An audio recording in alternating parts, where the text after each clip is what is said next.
Sa ngalan ng Ama, ng Anak, at ng Espiritu Santo, Amen. sumainyo ang Panginoon. At sumainyo rin. Mga kapatid, tayo ay minsan pang nagtitipon, nagkakaisa sa banal na misa. Tayo pa rin ay nagpapasalamat sa Diyos sa kanyang kagandahang loob. Kung bubuksan natin ang ating mga mata, ang ating mga isip at puso, makikita natin na hitik, puno at umaapaw ng grasya ang ating buhay. Napakahalaga ng buhay na ito. Pero dahil sa kasamaan, iba ang ating nakikita, iba ang ating hinahanap. Hilingin muli natin sa Diyos na makita natin ang tunay na mahalaga, ang kanyang pagmamahal, ang kanyang kabutihan. Para tayo ay muling makita, karapat-dapat na makatanggap sa mga banal na misteryo, hilingin muli natin ang awa at kapatawaran ng Diyos sa mga nagawa nating pagkakasala sa Kanya at sa ating kapwa. Sinugong tagapagpagaling na mga nagsisisi, Panginoon, kaawaan mo kami. Panginoon, kaawaan mo kami. Dumating tagapag-anyaya na mga makasalanan nagsisisi, Kristo, kaawaan mo kami. Kristo, kaawaan mo kami. Naluklok ka sa kanan ng Diyos Ama para ipamagitan kami. Panginoon, kaawaan mo kami. Panginoon, kaawaan mo kami. Kaawaan tayo na makapangyarihan Diyos, patawarin tayo sa ating mga kasalanan, patnubayan tayo sa buhay na walang hanggan. Amen.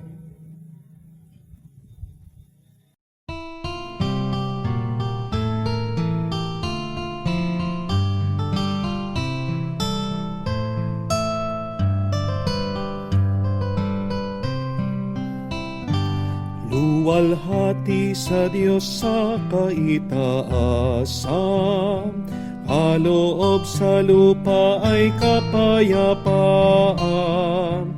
Pinupuri ka at ipinangdarama, sinasamba ka dahil sa dakila mong kalwalhatian. Panginoon naming Diyos, Hari ng langit, Amang makapangyarihan, Panginoong Jesucristo, bugtong na anak ng Diyos, Kordero ng Ama. Ikaw na nag-aalis ng mga kasalanan ng sanlibutan. Tanggapin mo ang aming kahilingan, ikaw na naluluklok sa kanan ng Ama. Maawa ka sa amin, ikaw lamang ang banal, Panginoong Jesucristo, kasama ng Espiritu, sa luwalhati ng Ama. Amen, amen, amen, amen.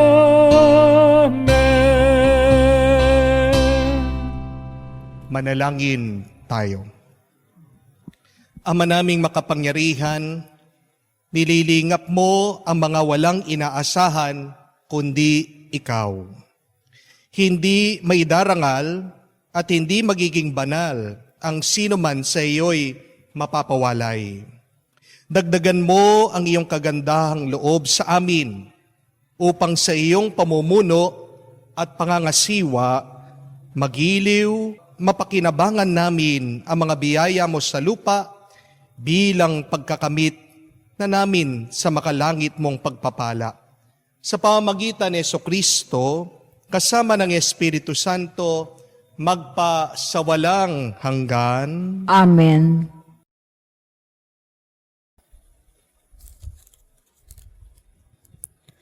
Pagbasa mula sa unang aklat ng mga hari. Noong mga araw na iyon, ang Panginooy napakita kay Solomon sa panaginip. Ano ang ibig mong ibigay ko sa iyo sabihin mo, wika sa kanya. Sumagot si Solomon, Panginoon, aking Diyos, ginawa mo akong hari bilang kahalili ng aking amang si David, bagaman ako'y bata pa't walang karanasan. Pinapamuno mo ako sa iyong bayan, sa bayang ito na hindi na mabilang sa dami. Bigyan mo ako ng isang pusong maunawain at marunong kumilala ng masama at magaling. Sapagkat sino ang maaring maghari sa bayan mong ito na napakalaki? Ikinalugod ng Panginoon ang hiling ni Solomon, kaya't sinabi sa kanya, Yamang hindi ka humiling para sa iyong sarili na mahabang buhay, o kayamanan, o kamatayan ng iyong mga kaaway, kundi ang hiniling mo'y pagkaunawa at katalinuhang humatol. Ipinagkaloob ko sa iyo ang hiniling mo. Binibigyan kita ng karunungan na walang kapantay, maging sa mga nauna, maging sa mga susunod pa sa iyo. Ang salita ng Diyos. Salamat sa Diyos. Iniibig ko ng lubos tanang utos mo, Poong Diyos. Iniibig ko ng lubos tanang utos mo, Poong Diyos. Ikaw lamang, Panginoon, ang laat sa aking buhay. Kaya ako'y nangangako susundin ang kautusan. Higit pa sa ginto't pilak nitong buong sanlibutan, ang mabuting idudulot ng bigay mong kautusan. Iniibig ko ng lubos tanang utos mo, Poong Diyos. Alipin mo sana akong iyang pag-ibig mong lubos, katulad ng binitawang pangako sa iyong lingkod. Sa akin ay mahabag ka, at ako'y mabubuhay. Ang lubos kong kasiyahay nasa iyong kautusan. Iniibig ko ng lubos tanang utos mo, Poong Diyos. Mahigit pa kaysa ginto, pag-ibig ko sa iyong aral. Mahigit pa kaysa gintong binuli at dinalisay. Kaya iyang tuntunin mo ang siya kong susundan, pagkat ako'y namumuhi sa anumang gawang buktot.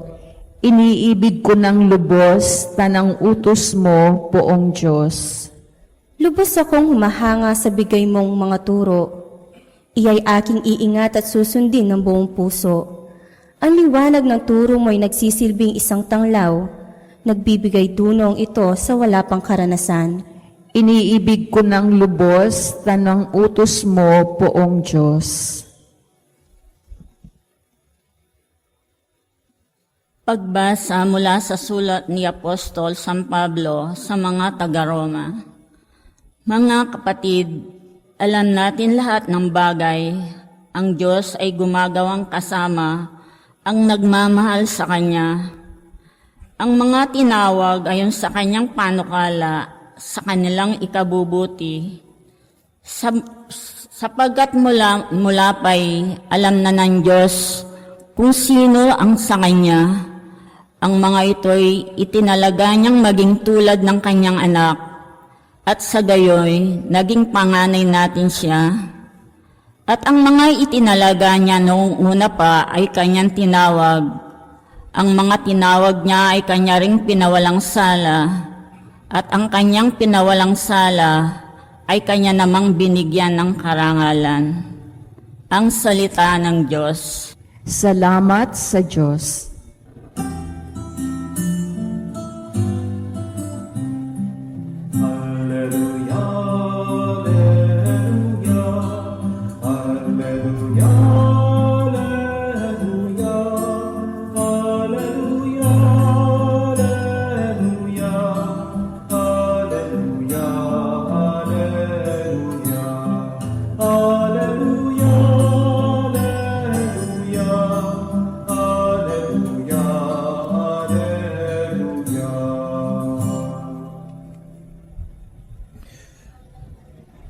Papuri sa Diyos Ama, pagkat ipinahayag niya hari siya ng mga aba.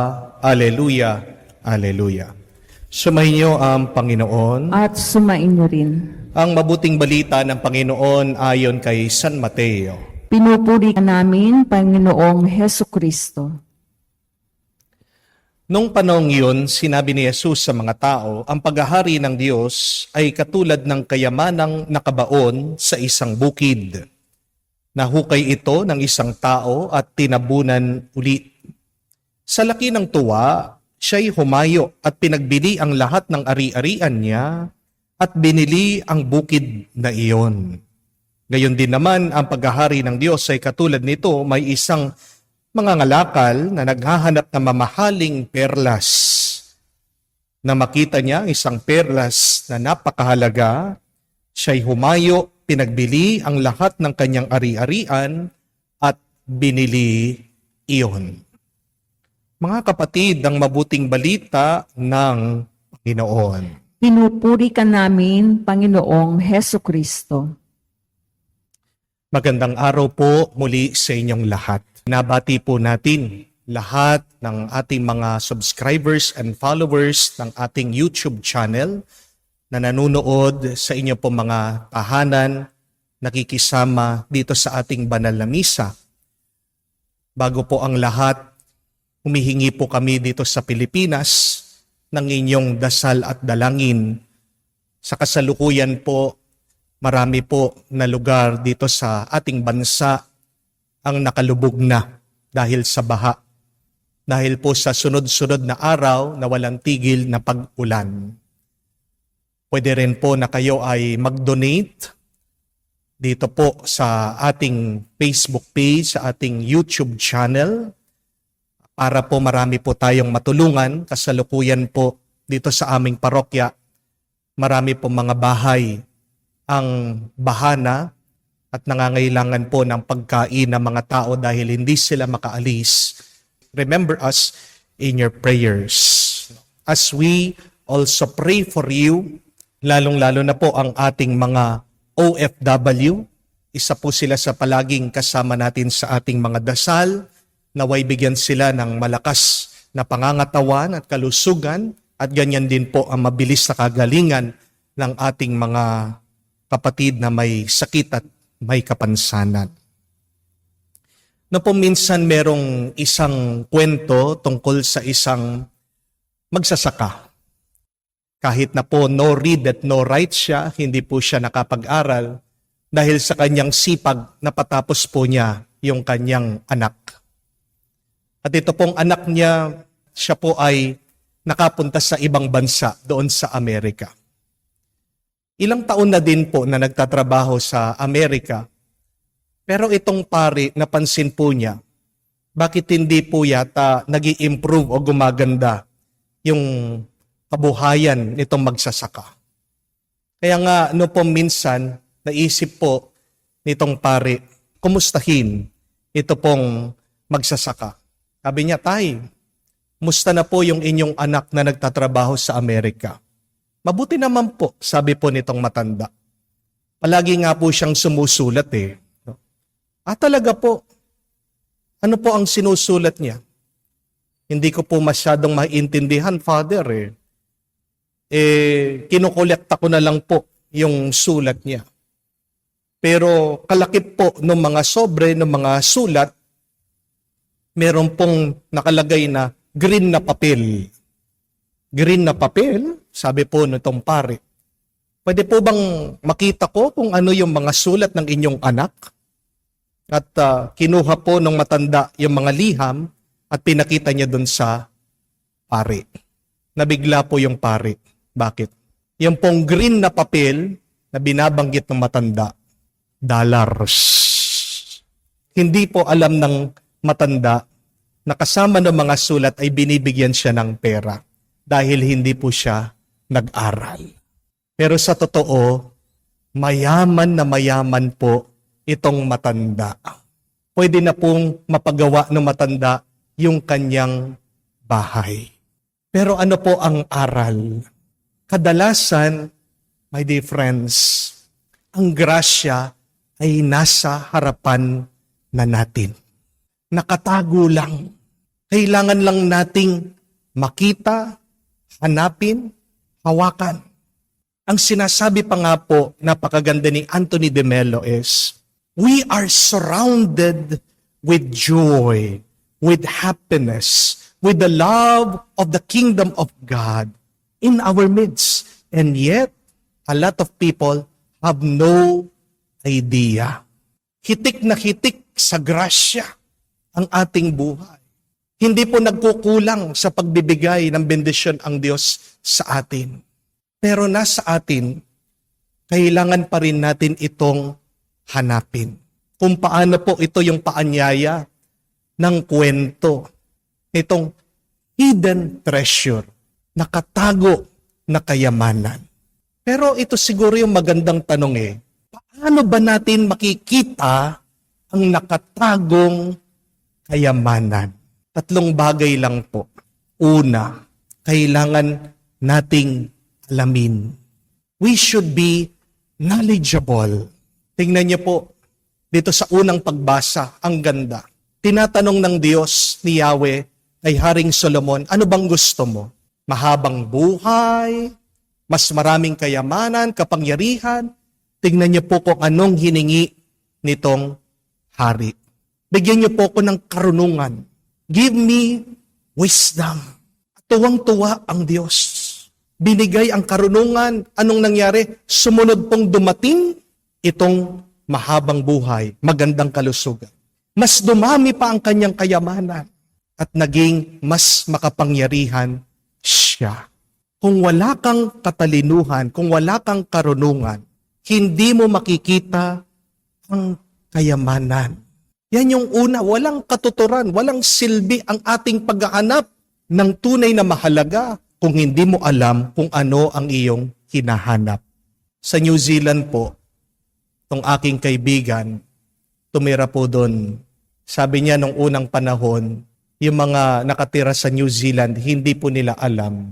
Yung paa ng manok, tinatawag nating Adidas, ay kinakain natin. Sa mga supermarket daw po, pagkatapos chinap, tinatapon na daw. Napansin po ng mga Pilipino. Sabi, sa amin na lang, hiningi po. Naisip nila, kaysa sa itatapon lang, sige, hinihingi. Hindi po alam ng mga taga New Zealand kung aanuhin ng mga Pilipino. Nung nalaman nila na kinakain pala ng mga Pilipino, bandang huli, tinitinda na, binebenta na, naging matalino. Masasayang ang lakas mo, ang buhay mo, kung wala kang talino. Kaya nga po, ano yung kasabihan natin? Knowledge is power. Napakahalaga na unahin natin, dagdagan ang ating kaalaman, lalong-lalo na sa ating pakikinig sa salita ng Diyos. Kung hindi natin alam ang kautusan din ng Diyos, tayo po ay mawawala sa buhay. Minsan narinig ko din po, itong napakayaman na investor, si Warren Buffett. Sabi niya, do not invest in something that you do not know. Huwag mo daw bibili ng isang bagay na hindi mo naman alam. O nga naman po, no? Marami kasi sa atin, porket ba nakikita na napakaganda, napakakulay, agad nahuhulog ang ating loob, agad binibili po natin. Pero kailangan nating alamin, kung hindi masasayang din ang ating pinagpaguran na pera. Gusto mo bang makakuha ng kayamanan? Yan po yung unang-una dapat nating bigyan ng pansin, kaalaman, karunungan, katalinuhan. Pangalawa, kailangan po nating maghanap. Hindi natatapos dun sa alam mo kung ano yung mahalaga. Pero nagpapatuloy ito sa paghahanap. Let us put in the effort to find what is valuable. Alam niyo po ba, sa panahon lang po natin ngayon, na itala ang mga pinakamaraming bilyonaryo.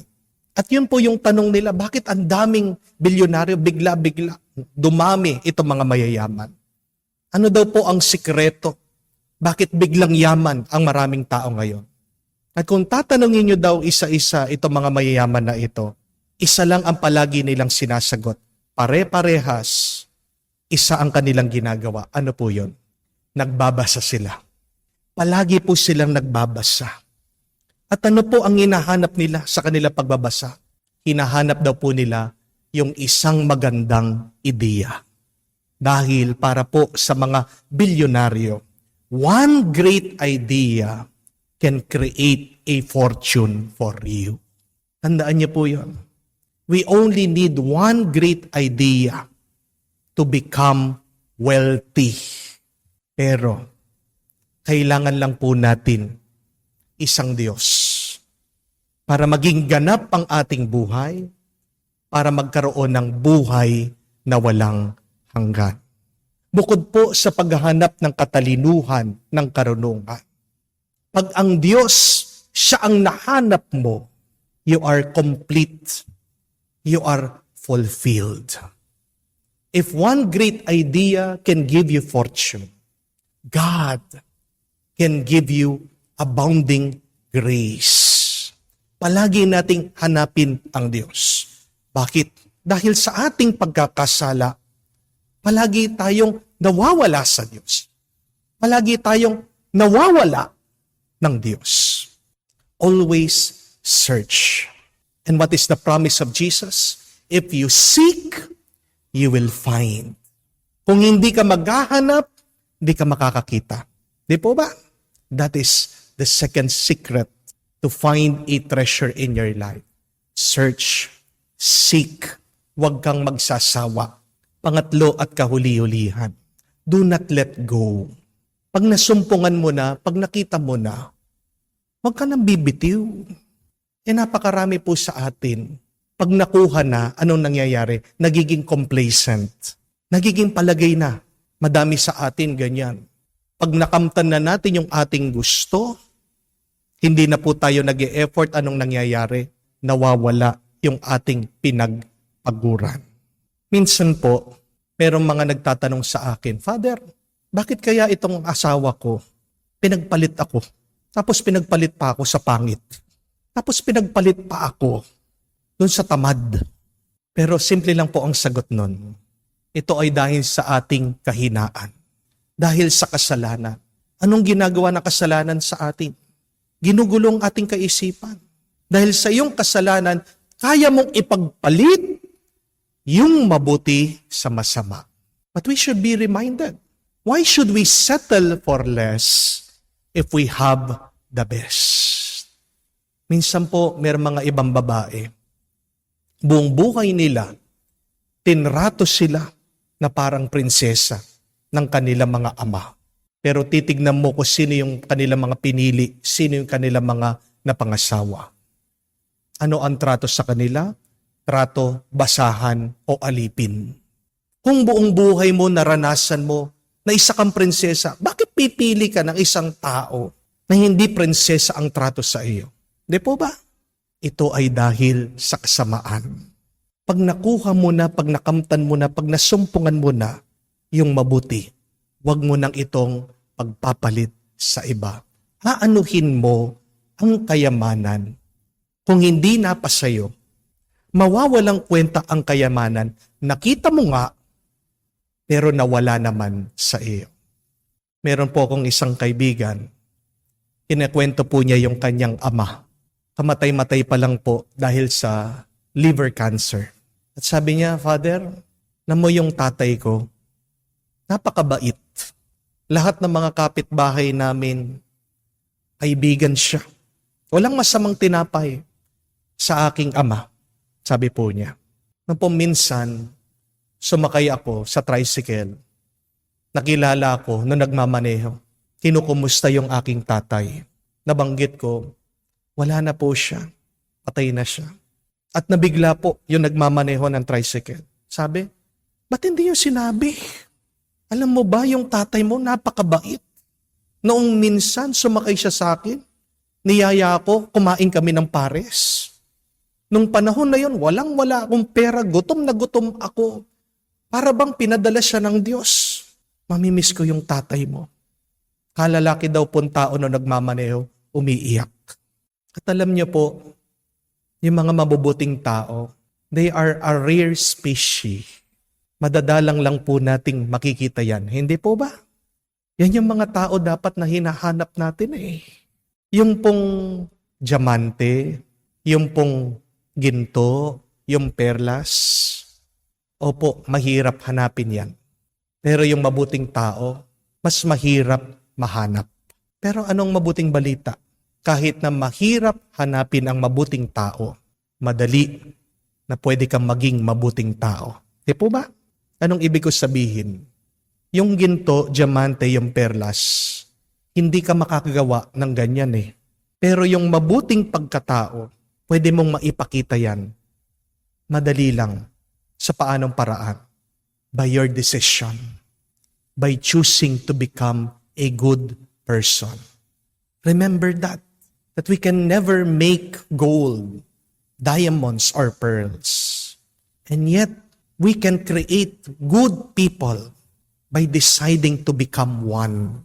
Tayo ay nagpapasalamat sa Diyos dahil hindi na rin po tayo makakakita ng ibang Diyos na kamukha ng ating Diyos na sinasambahan. Bakit? Kasi tingnan niyo po, sa gitna ng ating pagkakasala na tigas ng ulo, palagi tayong minamahal. Bakit natin iniiwanan yung ganyang Diyos? Sa misang ito, tayo po ay magpasalamat sa pagmamahal ng Diyos sa atin. Pag nasumpungan mo na, pag nahanap mo na at nakita mo na ang Diyos sa buhay mo, sana wag mo na siyang iiwan. Dahil ang Diyos, palagi niya tayong hinahanap. Tayo ay ang perlas na napakahalaga. Tayo ang kayamanan ng Diyos. Hilingin pa natin na huwag siyang magsawa, palaging pagtulong, paghahanap sa atin. Naway sa ating pakikiisa sa Kanya, maranasan natin muli ang kapayapaan ng Diyos. Amen. Sumasampalataya ako sa Diyos amang makapangyarihan sa lahat, na may gawa ng langit at lupa. Sumasampalataya ako kay Jesucristo, iisang anak ng Diyos, Panginoon nating lahat. Nagkatawan tao siya, lalang ng Espiritu Santo, ipinanganak ni Santa Mariang Birhen, pinapasakit ni Poncio Pilato, pinapo sa krus na matay ni Libing, nanaog sa kinaroroonan ng mga yumao, na may 3 araw na buhay ng muli. Umakyat sa langit na luklok sa kanan ng Diyos amang makapangyarihan sa lahat.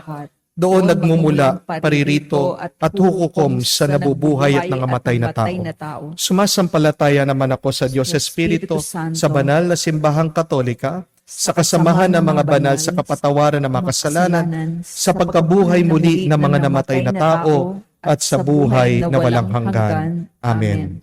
Ipinagkaloob ng Ama sa atin ang Kanyang kaharian sa pamamagitan ng Kanyang bugtong anak na si Jesus. Buong galak nawa nating ibahagi sa Kanya, ibahagi siya sa ating kapwa, buong pagtitiwala nating idalangin. Panginoon, dinggin mo ang aming panalangin. Panginoon, dinggin mo ang aming panalangin. Para sa simbahan, ang bagong bayan ng Diyos, nawa magpunyagi siya sa katapatan sa kanyang tagapagtatag habang sinusubaybayan siya ng buong malasakit, lakas at pagmamahal. Manalangin tayo. Panginoon, dinggin mo ang aming panalangin. Para sa ating mga pinunong pambayan at mga nanunungkulan, nawa itaguyod nila ang kapakanan ng mga tao sa pamamagitan ng makatarungang mga batas. Manalangin tayo. Panginoon, dinggin mo ang aming panalangin. Para sa kabataan ng daigdig, lalo na para sa mga nagdarahop sa mga material at moral na pangangailangan, nawa ang simbahan ay maging patnubay nila at tagapagsulong ng kanilang kapakanan. Manalangin tayo. Ama, dinggin mo ang aming panalangin. Sa katahimikan po ng ating puso, buksan natin at sabihin sa Diyos ang ating mga kahilingan.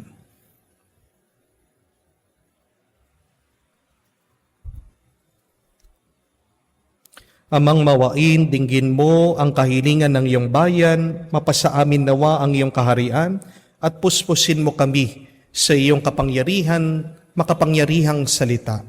Hinihiling namin ito sa pamagitan ni Kristo, aming Panginoon. Amen.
Tumayo po tayo at manalangin para ang ating mga paghahain ay kalugdan ng Diyos amang makapangyarihan. Tanggapin nawa ng Panginoon itong paghahain sa iyong mga kamay, sa kapurihan niya at karangalan, sa ating kapakinabangan at sa buong sambayanan niyang banal.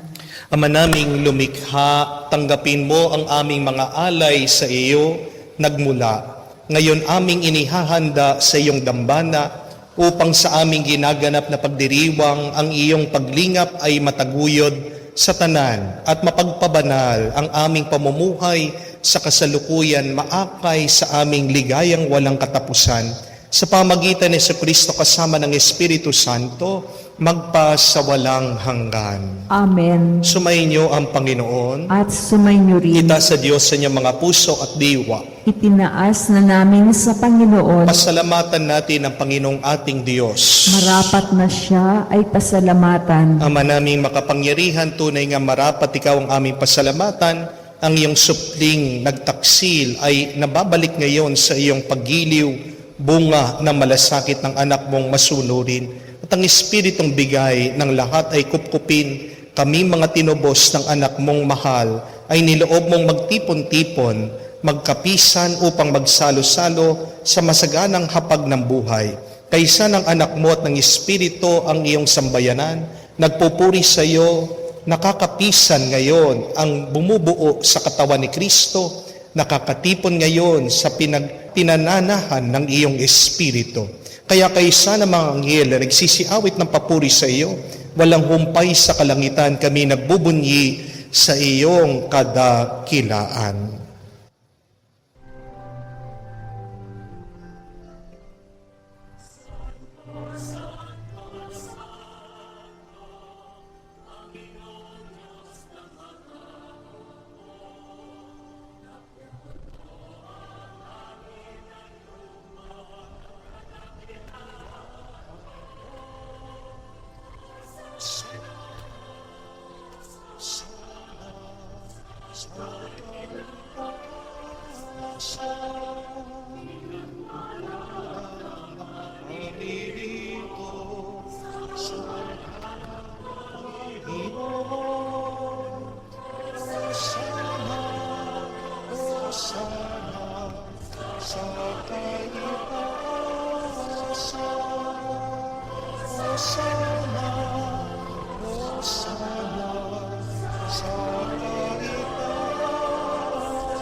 Ama naming banal, ikaw ang bukal ng tanang kabanalan.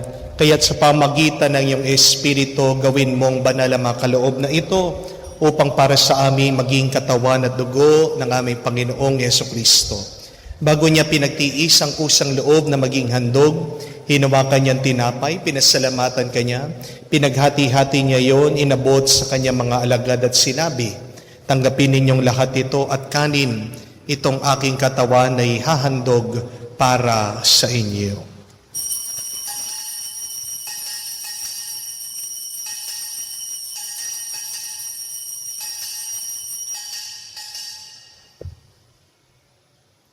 Gayon din, nung matapos ang hapunan, hinawakan niyang kalis, muli kanyang pinasalamatan, inabot niyang kalis sa kanyang mga alagad at sinabi, tanggapin ninyong lahat ito at inumin itong kalis ng aking dugo, ng bago at walang hanggang tipan ng aking dugo na binubuhos para sa inyo at para sa lahat.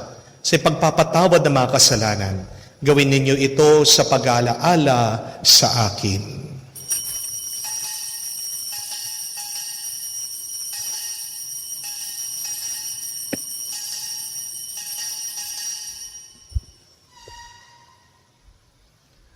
Ang misteryo ng pananampalataya.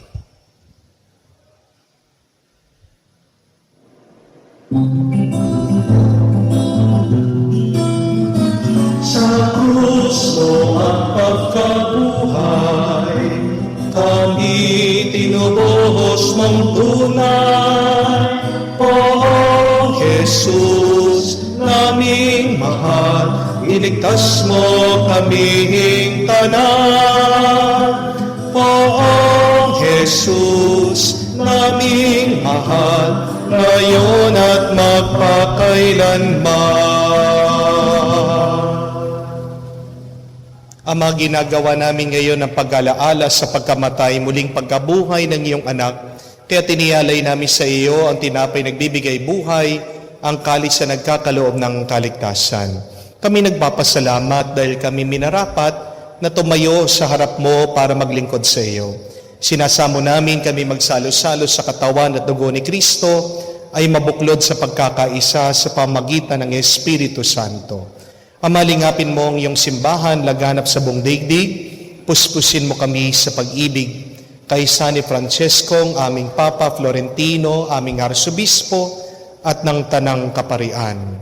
Alalahanin mo rin ang aming mga kapatid na nahihimlay, may pag-asang muling mabubuhay. Gayon din lahat ng mga pumanaw, kaawaan mo sila at patuloyin sa iyong kaliwanagan. Kaawaan mo at pagindapatin kaming lahat na makasalo sa buhay na walang wakas. Kaisa na mahal na Birhen Maria, Ina ng Diyos, kaisa na mga apostol at lahat ng mga banal na namumuhay dito sa daigdig na kalugod-lugod sa iyo. May pagdiwang nawa namin ng pagpupuri sa kararangal mo sa pamamagitan ng iyong anak, aming Panginoong Heso Kristo. Sa pamamagitan ni Kristo, kasama niya at sa Kanya, ang lahat ng parangal at papuri ay sa iyo, Diyos Ama, makapangyarihan, kasama ng Espiritu Santo, magpasawalang hanggan. Amen, amen, amen. Sa tagubilin na nakakagaling na utos, tayo ngayon ay magdasal sa panalangin tinuro sa atin ng Panginoong Heso Kristo.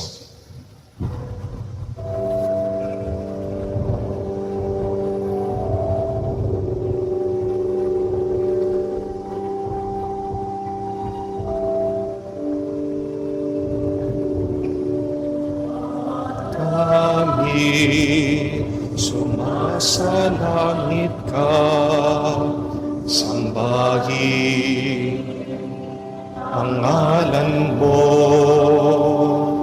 mapasa amin ang kaharian mo, sundin ang loob mo dito sa lupa, para ng sa langit.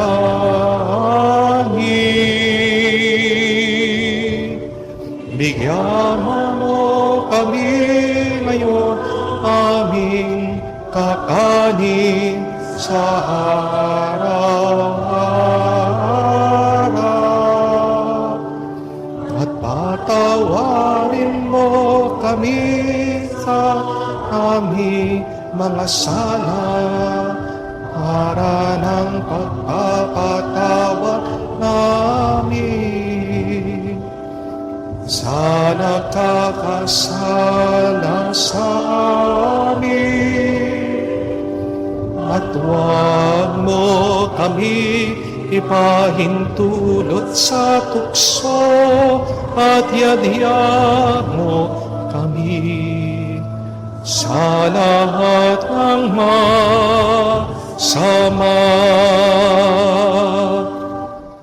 Hinihiling namin kami adya sa lahat ng masama, pagkalooban ng kapayapaan araw-araw, iligtas sa kasalanan, tilayo sa lahat ng kapamakan, samantalang aming pinanabikan ng dakilang araw ng pagpapahayag ng tagapagligtas naming si Heso Kristo. Sapagkat sa iyo ang kaharian, ang kapangyarihan at ang kapurihan magpakailanman. Amen. Panginoong Yesu Kristo, sinabi mo sa iyong mga apostol, kapayapaan ang iniiwan ko sa inyo, ang aking kapayapaan binibigay ko sa inyo. Tunghayan mo ang aming pananampalataya at huwag ang aming pagkakasala. Pagkalooban mo kami ng kapayapaan at pagkakaisa ayon sa iyong kalooban. Kasama ng Espiritu Santo magpasawalang hanggan. Amen. Kapayapaan ng Panginoon ay laging sumainyo. At sumainyo rin. Magbigayan po tayo ng kapayapaan sa bawat isa. Peace be with you po. Kapayapaan po sa inyong lahat.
Mga kapatid, naririto ang ating Panginoong Jesucristo, ang Kordero ng Diyos, nag-aalis ng mga kasalanan ng sanlibutan.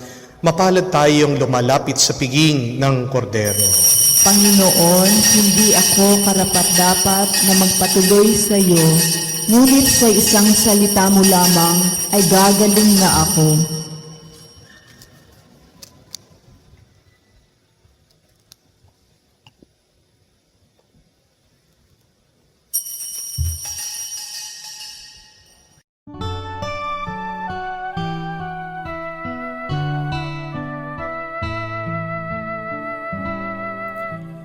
Jesu panis vitae donum Patris, Jesu fons vitae aquae.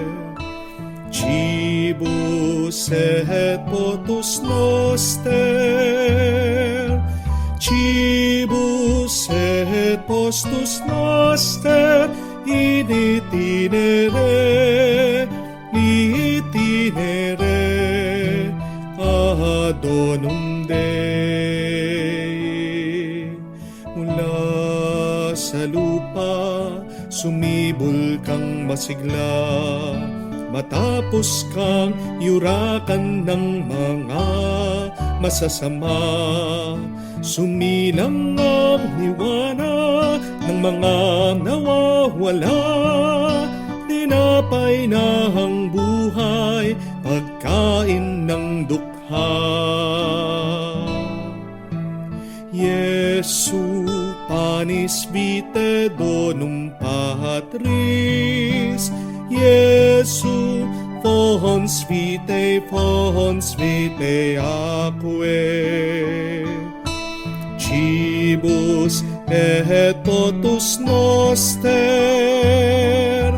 cibus et potus noster, in itinere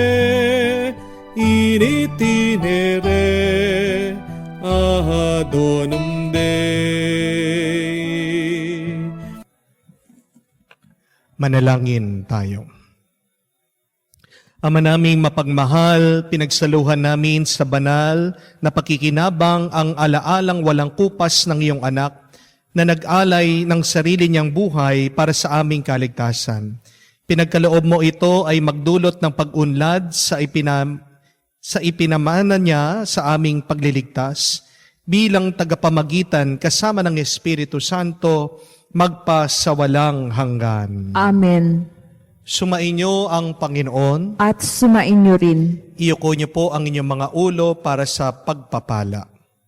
Ama naming mapagpala, ipagkaloob mong makilala ng iyong bayan ang pinahayag na sinampalatayanan at mahalin ang tinanggap na pagdiriwang ng banal na pakikinabang sa pamamagitan ni Jesucristo kasama ng Espiritu Santo magpa sa walang hanggan. Amen. At pagpalain kayo ng makapangyarihan Diyos, ngalan ng Ama, ng Anak, at ng Espiritu Santo. Amen. Ang ating misa ay natapos na. Humayo kayo sa kapayapaan ni Kristo. Salamat sa Diyos.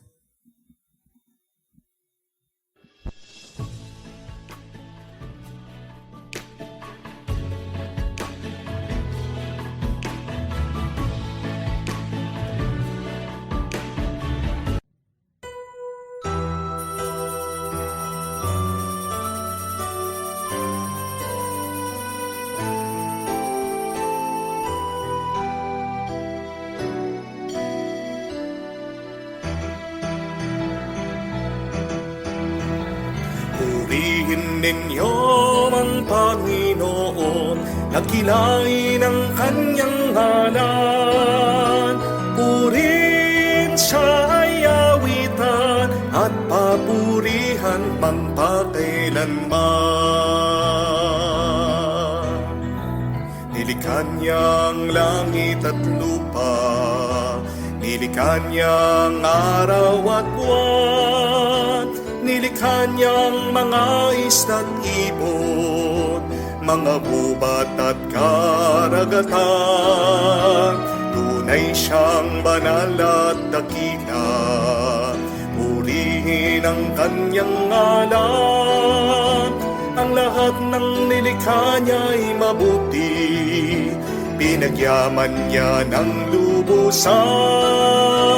Purihin ninyo ang Panginoon, nagilain ang kanyang ngalan. Purihin siya ay awitan at papurihan magpakailanman.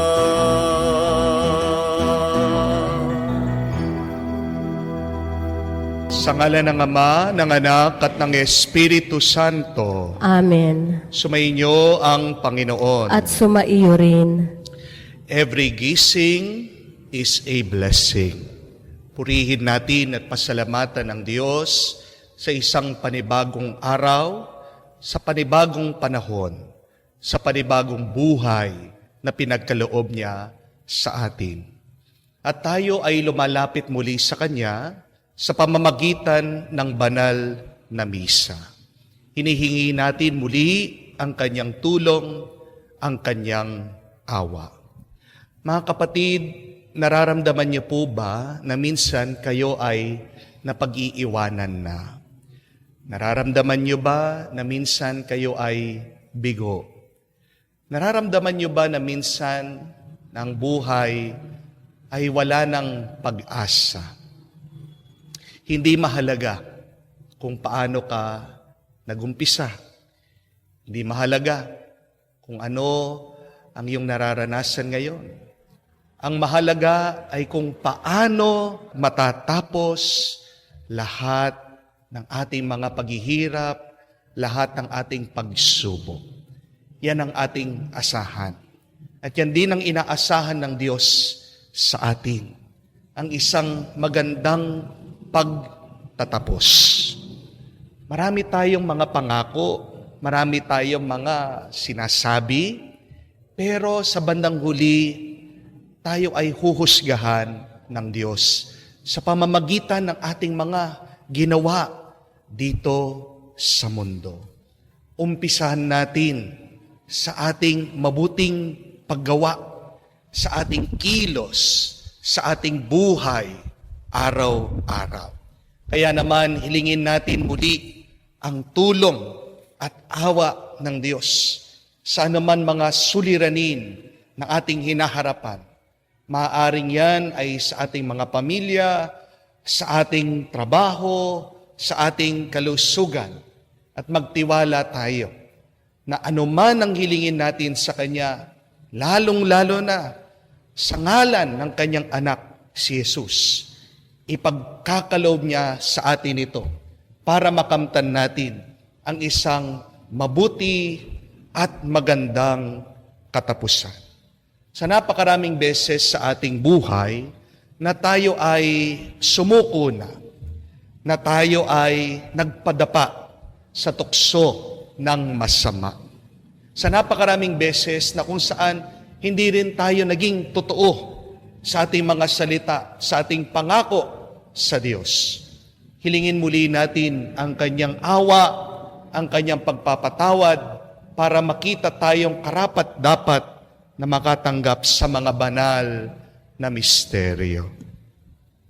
Inaamin ko. Sa makapangyarihang Diyos at sa inyo mga kapatid, na lubha akong nagkasala sa isip, sa salita at sa gawa at sa aking pagkukulang. Kaya isnasamo ko sa mahal na Birheng Maria, sa lahat ng mga anghel at mga banal, at sa inyo mga kapatid, na ako'y ipanalangin sa Panginoong ating Diyos. Kaawaan tayo na makapangyarihan Diyos, patawarin tayo sa ating mga kasalanan, patnubayan tayo sa buhay na walang hanggan. Amen.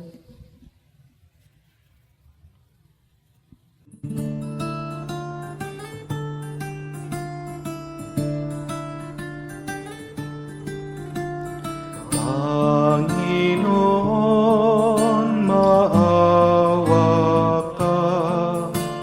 Panginoon, maawa ka.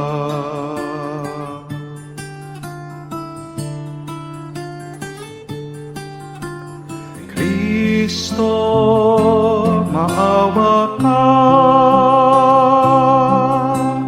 Kristo, maawa ka sa amin. Panginoon, maawa ka.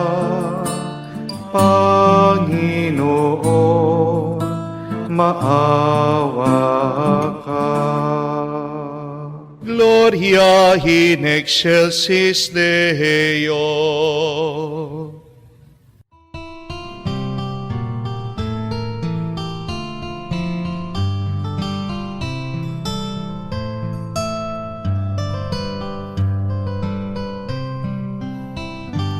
Luwalhati sa Diyos sa kaitaasan,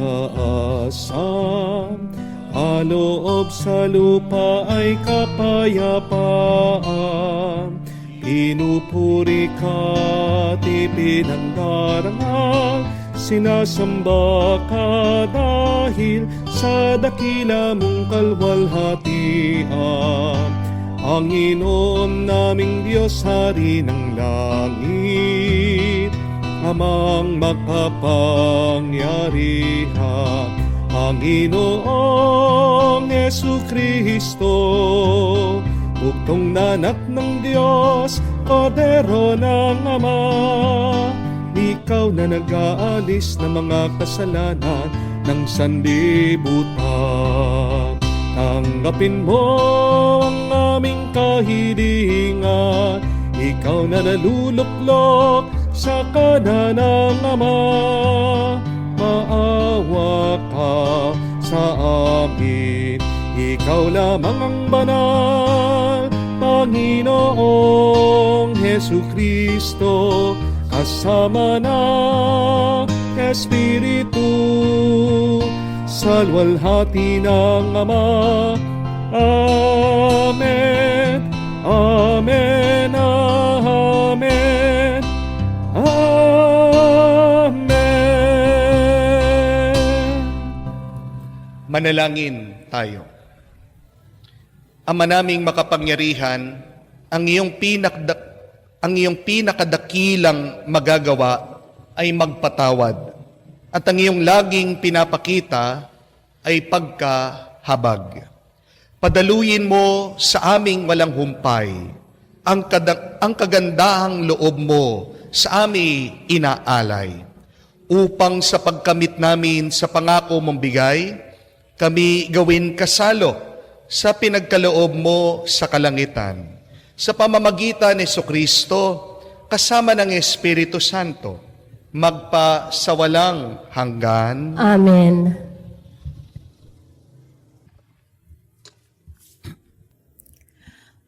Pagbasa mula sa aklat ni Propeta Ezekiel. Ito ang sinasabi ng Panginoon. Marahil ay sasabihin ninyong hindi tama itong ginagawa ko. Makinig kayo, mga Israelita. Matuwid ang aking tuntunin. Ang pamantayan ninyo ang baluktot. Kapag ang isang taong matuwid ay nagpakasama, mamamatay siya dahil sa kasamaang ginawa niya. At ang masamang nagpakabuti at gumawa ng mga bagay na matuwid ay mabubuhay. Dahil sa pagtalikod sa nagawa niyang kasamaan noong una, mabubuhay siya, hindi mamamatay. Ang salita ng Diyos. Salamat sa Diyos. Poon, iyong gunitain, wagas mong pag-ibig sa akin. Poon, iyong gunitain, wagas mong pag-ibig sa akin. Ang kalooban mo'y ituro, O Diyos. Ituro mo sa aba mong lingkod. Ayon sa matuwid, ako ay turuan. Ituro mo poon ang katotohanan. Tagapagligtas ko na inaasahan. Poon, iyong gunitain, wagas mong pag-ibig sa akin. Poon, gunitain, pag-ibig mong wagas, at ang kabutihang noon pa'y nahayag. Patawarin ako sa pagkakasala, sa kamalian ko nang ako'y bata pa, pagkat pag-ibig mo'y hindi magmamaliw.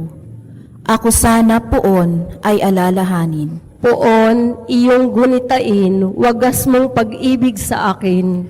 Mabuti ang poon at makatarungan, sa mga salari, guro at patnubay. Sa mababang loob, siya yaong gabay, at nagtuturo ng kanyang kalooban. Poon, iyong gunitain, wagas mong pag-ibig sa akin.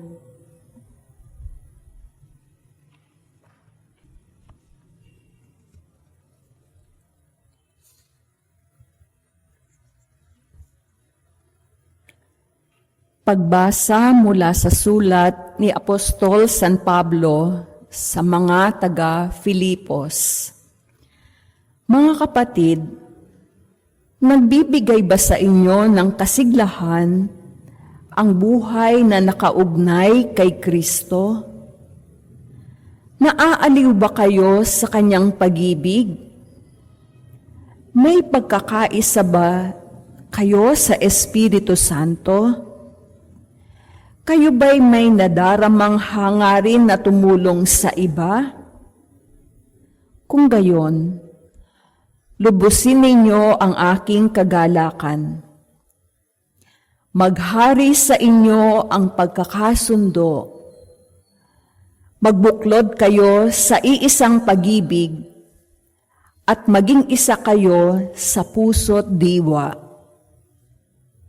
Huwag kayong gagawa ng anumang bagay dahil lamang sa hangad ninyong matanyag. Bagkus, magpakababa kayo at huwag ipalagay na kayo'y mabuti kaysa iba.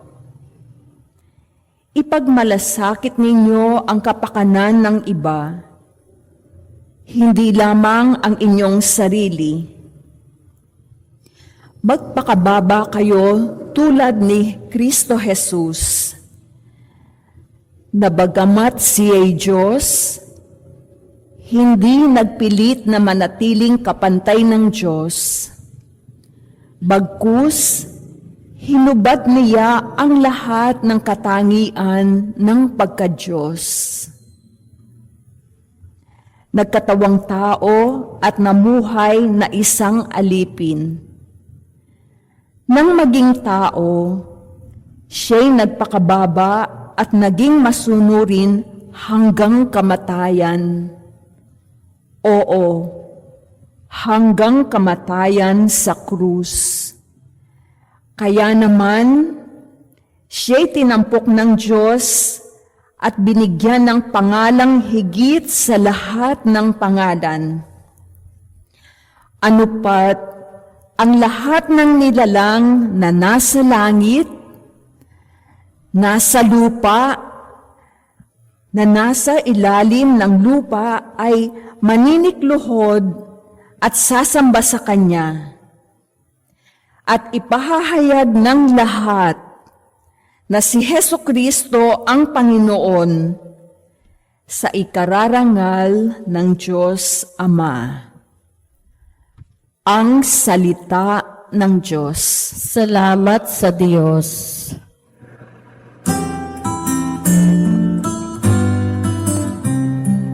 Alleluia, alleluia, alleluia, alleluia, alleluia, alleluia, alleluia, alleluia, alleluia, alleluia, alleluia. Ang tinig ko'y pakikinggan ng kabilang sa aking kawan. Ako'y kanilang susundan. Aleluya, aleluya. Sumayin niyo ang Panginoon. At sumainyo rin. Ang mabuting balita ng Panginoon ayon kay San Mateo. Papuri sa iyo, Panginoon. Noong panahong iyon, sinabi ni Jesus sa mga punong saserdote at sa mga matatanda ng bayan, "Ano ang palagay ninyo rito?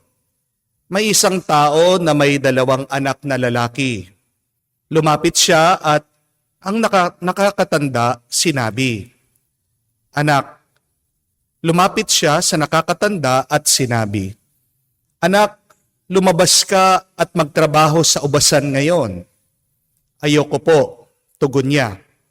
Ngunit nagbago ang kanyang isip at siya'y naparoon. Lumapit din ang ama sa ikalawa at gayon din ang kanyang sinabi. Opo, tugon nito. Ngunit hindi naman naparoon. Sino sa dalawa ang sumunod sa kalooban ng kanyang ama? Ang nakakatanda po, sagot nila. Sinabi sa kanila ni Jesus, Sinasabi ko sa inyo, ang mga publikano at mga masasamang babae, mauuna pa sa inyong pasakop sa paghahari ng Diyos, sapagkat naparito sa inyo si Juan, at ipinakilala ang matuwid na pamumuhay, at hindi niyo siya pinaniwalaan, ngunit pinaniwalaan siya ng mga publikano at ng mga masasamang babae. Nakita ninyo, subalit hindi pa rin kayo nagsisi at naniwala. Mga kapatid, ang mabuting balita ng Panginoon. Pinupuri ka namin, Panginoong Hesukristo. Magandang araw po muli sa inyong lahat. Magandang araw po, Father. Kumusta na po kayo? Sana po kayo ay nasa mabuti pa ring kalagayan. Para po sa ating mga kapatid na OFW, pinagdarasal pa rin natin ang kanilang kaligtasan habang sila ay nagtatrabaho sa mga malalayong lugar, lalong-lalo na ang ating mga kapatid na nasa dagat. So pinagdarasal din po natin ang ating mga kapatid na nasa kanilang mga bahay at tahanan, lalong-lalo na ang mga may sakit, may malubhang karamdaman. Pinagdarasal po natin ang mabilis nilang kagalingan. At anuman po ang inyong mga intensyon, anuman ang inyong mga dasal at dalangin, i-comment nyo lang po at isasama po natin sa ating mga misa. Lalong-lalo na ang mga napakaraming nagre-request po ng kanilang pagkapasa kung hindi man sila mag-top sa kanilang mga board exam. Pinagdarasal po natin na umangat ang bawat isang pamilya. Hindi po ba? Dahil napakahirap ipakita ang kabutihan na tinanim ng Diyos sa iyo kung nagpapatuloy ka sa kahirapan. Hindi po ba? It is so hard to become good when you are living in poverty. Hindi po kagustuhan ng Diyos ang maging mahirap tayo. Amen? Ang kagustuhan ng Diyos ay maging mayaman tayo. Pero paano tayo yayaman kung hindi tayo magsusumikap? Kaya Isa din po yan sa ating mga dasal at dalangin. Ang grasya ng pagkalooban tayo ng sipag, ng tiyaga, ng gana, ng tuwa, araw-araw para makamtan natin ang ating pangarap, hindi lang para sa ating sarili, pero lalong-lalo na para sa ating mga minamahal. Amen? Let us continue praying for one another. Sabi po nila, pag maganda ka ngayon, pag gwapo ka ngayon, dati daw, pangit ka.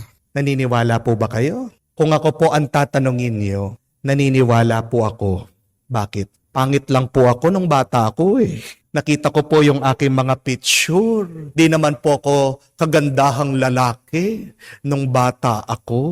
Kayo po, ano sa tingin niyo? Pag daw maganda ka, guwapo ka ngayon, dati pangit ka. Kabaliktaran naman. Pag pangit ka ngayon, dati maganda ka, guwapo ka. At least, minsan sa buhay mo, guwapo ka, maganda ka. May tawag po dito, hindi po ba? Ang tawag po dito ay late bloomers. Yung dati nahuhuli, pero ngayon, nakabawi. Sila po ay nanguna na ngayon. Dati, sila po ay naghihirap. Dati makikita mo ang bahay nila, ang liit-liit. Tumutulo pa nga ang kanilang mga bubungan. Dati, hindi man sila makapagbakasyon. Kakaunti lang ang kanilang kinakain. Makikita mo yung damit, pinagpapasa-pasa pa, pinapahiram sa mga magkakapatid. Pero ngayon, wow, iba na ang lifestyle. Nakabawi. Sila po ngayon ay umangat na sa kanilang kabuhayan. Gumanda na yung kanilang bahay. Yung mga magkakapatid ngayon meron ng kotse. Nakakapagbakasyon na sa mga iba't ibang lugar. Nakakain na yung gusto nilang kainin. Mga late bloomers. Dati, alam mo, yung iyong kaklase, kulelat. Wala naman sinasabi. Hindi po ba? Ngayon, may negosyo na. Ngayon, boss na. Ngayon, manager na. May say na. Bumawi. Nakahabol. Ang tawag po natin dyan, late bloomers. At hindi po ba nakaka-inspire din yung mga late bloomers? Alam niyo po ang Diyos, mahal niya ang mga late bloomers. Kahit na nahuli sila, nakahabol pa rin. Nanguna. Kasi ang importante po sa Diyos, hindi naman yung nahuhuli. Ang importante sa Diyos ay yung tumutupad sa kanyang kagustuhan. Kahit na huli na ang lahat, basta importante ay ginawa mo ang kagustuhan ng Diyos. Ang kahilingan ng Diyos. Yan po yung ating narinig sa ating ebanghelyo. May dalawang magkapatid. Sila po ay kinausap ng Ama. Magtrabaho kayo sa ubasan. Ano ang ubasan na tinutukoy ni Jesus dito? Ang mundo. Yung isa sinabi niya, hindi po ako magtatrabaho. Yung isa naman, sinabi niya, magtatrabaho po ako. Siya'y pumayag. Pero, nung tinignan ng Ama, sino talaga ang pumunta? Nagtrabaho. Yung hindi tumango, yung hindi umoo, pero ginawa pa rin niya ang kagustuhan ng kanyang Ama. Yung tumango, yung nag-oo, hindi man nakita. Hindi siya pumunta. Tuwang-tuwa ang Ama. Dahil kahit nasa salita, hindi mo makikita, nakita mo naman sa kanyang kilos at gawa. Late bloomer. Natutuwa ang Diyos sa atin. Pag ginagawa natin ang kanyang kagustuhan, huli man. Nag-umpisa man tayo na makasalanan, nag-umpisa man tayo na may pagkukulang sa kanya. Ang importante ay humabol tayo, bumawi tayo, magbalik tayo sa Diyos. Yan ang hinihintay ng Diyos Ama sa atin. At ano naman po ang kinamumuhian ng Diyos? If God loves late bloomers, God hates liars. Dito nyo nga po yon. God hates liars. At sino po ang liar, ang sinungaling? Yun yung nagsasalita pero hindi mo naman makikita sa kanyang gawa. Pero tayong lahat, hindi po ba, nakapagsinungaling na rin? Sino ba ang hindi nakapagsinungaling sa atin? Lahat tayo. Minsan sa ating buhay, hindi tayo naging totoo sa Diyos. Hindi tayo naging totoo sa ating mga kaibigan, sa ating trabaho. Pero tandaan niyo po ito, my dear friends, habang may oras at panahon, bumawi ka, magsisi ka, humabol ka. Dahil ang mahalagang katotohanan ito, it does not matter how you started.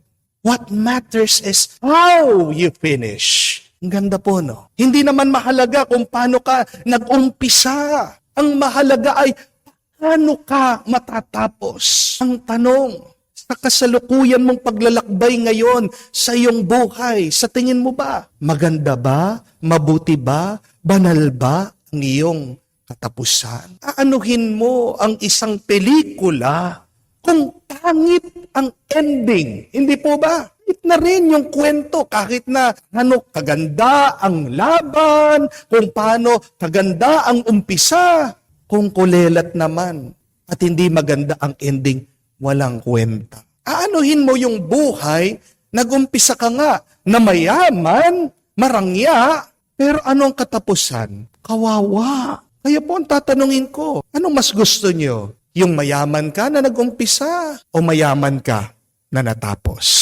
Anong mas gusto nyo? Yung mahirap ka na nag-umpisa o mahirap ka na matapos?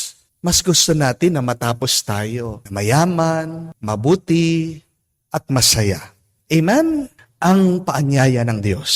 Hindi pa huli ang lahat.